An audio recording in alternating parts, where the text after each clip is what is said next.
Good projects are the backbone of good companies, and great projects are the backbone of great companies. But there's more to great project outcomes than the consistent and effective application of project management methodologies. Great projects share at least 3 business management practices in common. The first is they focus on business strategy. The second, they're subjected to regular portfolio reviews. And the third, they are executed in a collaborative environment. Let's begin with business strategy.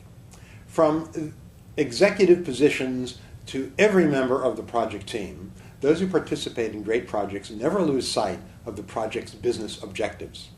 All stakeholders understand how it contributes to the bottom line by increasing market share, improving quality, lowering costs, or increasing revenues. These projects maintain a balanced view of how internal methodologies shape the execution of the project and how external market forces shape the business objectives of the project.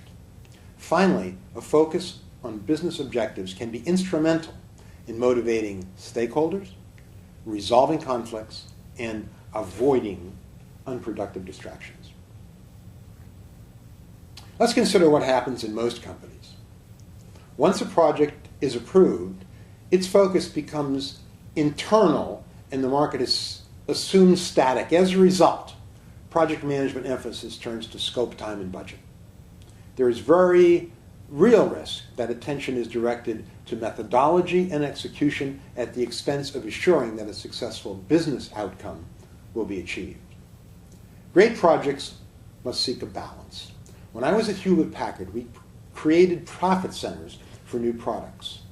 If the project was successful, a portion of the revenue flowed back to the project team, providing them with larger budgets to spawn even more projects. As a result, we were motivated to align project strategy with business strategy. The focus was both internal and external, and the marketplace was never far beyond our field of vision. The second common practice is that great projects depend upon a formal and independent selection and review process. All projects and over their entire life cycle. Here's what happens with most projects.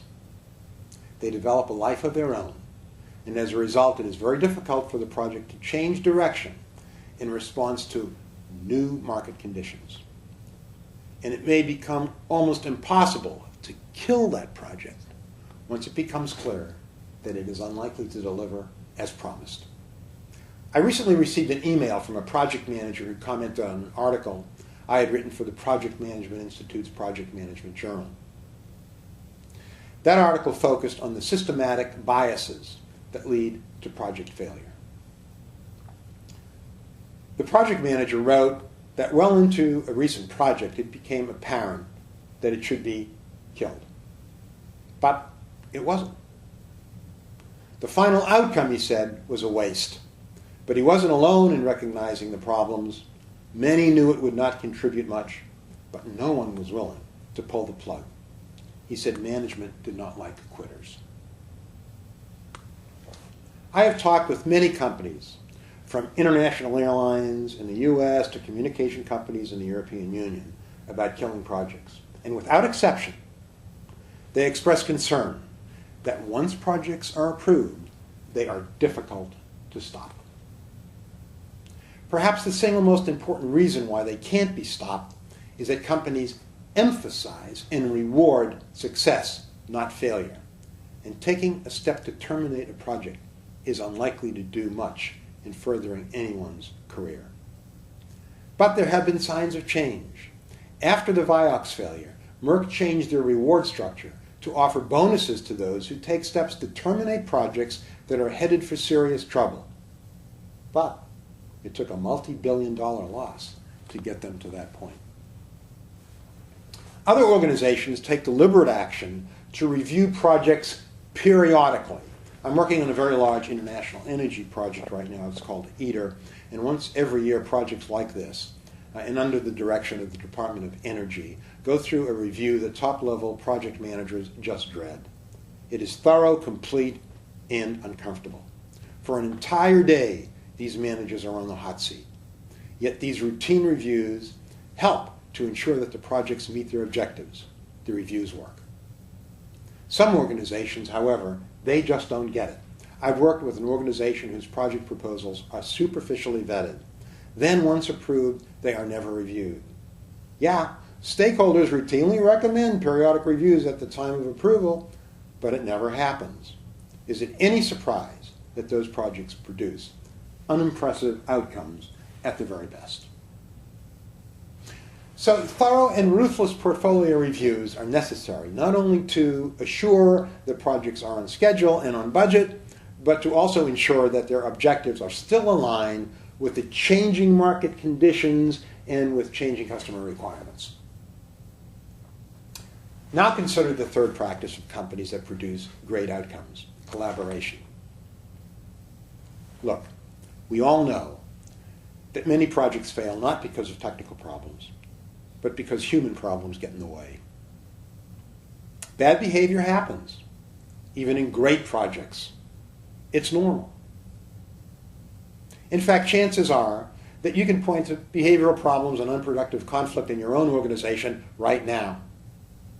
It can occur in project teams with steering committees, other project managers, top management, project sponsors, suppliers, or even customers.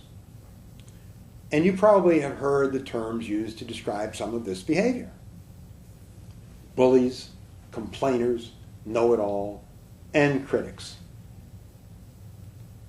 Eyes roll when these people interfere, but few are willing to take the risk and set boundaries that would put at least a temporary end to their behavior. Look, all of us are guilty of bad behavior at one time or another, but what we are really talking about here is individuals who do it all the time. Great companies, however, create a culture in which bad behavior is not tolerated. It is addressed directly and managed. It's managed until a civil and collaborative environment is restored. Is it worth the effort? Absolutely. Collaborative environments are the backbone of high-performance teams, and high-performance teams produce great project outcomes.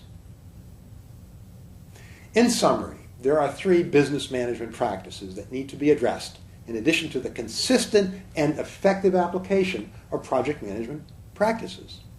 They include a focus on business strategy, regular portfolio reviews, and creating and maintaining a collaborative environment. Encourage these practices, and you may be surprised by the results. Thanks for listening. I'm Barry Shore.